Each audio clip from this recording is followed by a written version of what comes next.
खुश होता है। इधर बच्चा था कि चुप होने का नाम ही नहीं ले रहा था। बच्चा चुप नहीं हो रहा है, अब तो जरूर यह बच्चे को मेरी मांद में डालने आएगी। वाह, शिकार तो खुद ही मेरे पास आने वाला है। फिर मैं भला यहाँ क्यों खड़ा रहूं? चलकर अपनी मांद में आराम करता हूँ। ऐसा सोचकर सियार अपनी मांद की तरफ लौट गया। मांद में पहुंचते ही उसे देखकर, अरे इतनी जल्दी वापस आ गए? और शिकार कहाँ है? सियार ने अपनी शेखी बघाड़ते हुए कहा। शिकार पीछे से आ रहा है। तुम मुझे मामूली समझ रही थी ना? आज मैंने इंसान का शिकार किया है और वह खुद ब खुद मेरे पास अभी पहुंच जाएगा। मैं कुछ समझी नहीं। मुझे समझना सबके बस की बात नहीं है। थोड़ी देर रुको, सब समझ जाओगी। अब सियार आराम से जमीन पर लेट गया और शिकार के आने का इंतजार करने लगा। कुछ देर बाद, कहाँ है आपका शिकार? अब सियार भला क्या जवाब देता? उसे तो कुछ समझ में ही नहीं आ रहा था। रुको, देखकर आता हूँ। सियार फिर उसी घर की तरफ चल देता है जहां बच्चा रो रहा था। वह वहां पहुंचकर छुप के उस घर की बातें सुनने लगता है। तभी, अजी सुनते हो, आजकल हमारे बस्ती में सियारों का आना जाना बहुत हो गया है। कहीं किसी दिन हमारे बच्चे को उठा ना ले जाए।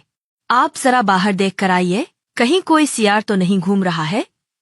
हाँ, ठीक ही कह रही हो, मैं अभी देख कर आता हूँ। यदि सियार दिख गया तो उसे जिंदा नहीं छोड़ूंगा। यह बात सुनते ही सियार की पेंट गीली हो गई और वह पलक झपकते ही वहां से 9-2-11 हो गया। भागते भागते सियार अपने मांद में पहुंचता है।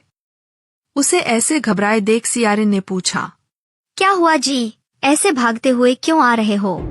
अरे बात मत करो, आज तो मरते मरते बचा हूँ। यह इंसान भी बड़े विचित्र होते हैं, कहते कुछ और हैं और करते कुछ और हैं। क्या मतलब है आपका? मैं कुछ समझी नहीं, मुझे पूरी बात तो बताओ।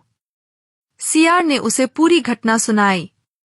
आप केवल आलसी ही नहीं, बेवकूफ भी हो। भला कोई माँ अपने बच्चों को क्यों मारेगी? और तुम भी उनके बातों में आ गए। वो तो अच्छा हुआ कि उनकी निगाहें आप पर नहीं पड़ी, वरना वो आपको छोड़ते नहीं। अब सियार को अपने मूर्खता पर हंसी आने लगी। फिर दोबारा कभी वह उस बस्ती के तरफ नहीं गया। एक जंगल में कौआ पेड़ पर बैठकर आराम कर रहा था। उसे एक हिरण जंगल में घास खाता हुआ दिखाई दिया। हिरण को देखकर उसे बातें करने की इच्छा हुई और वह बोला, कैसे हो हिरण भाई? मैं तो ठीक हूँ, लेकिन तुम क्यों पूछ रहे हो? मैं बहुत दिनों से तुम्हें यहाँ आते देख रहा हूँ। तुम मुझे बहुत अच्छे लगते हो। क्या तुम मुझसे दोस्ती करोगे? हाँ, क्यों नहीं, मैं तुमसे अवश्य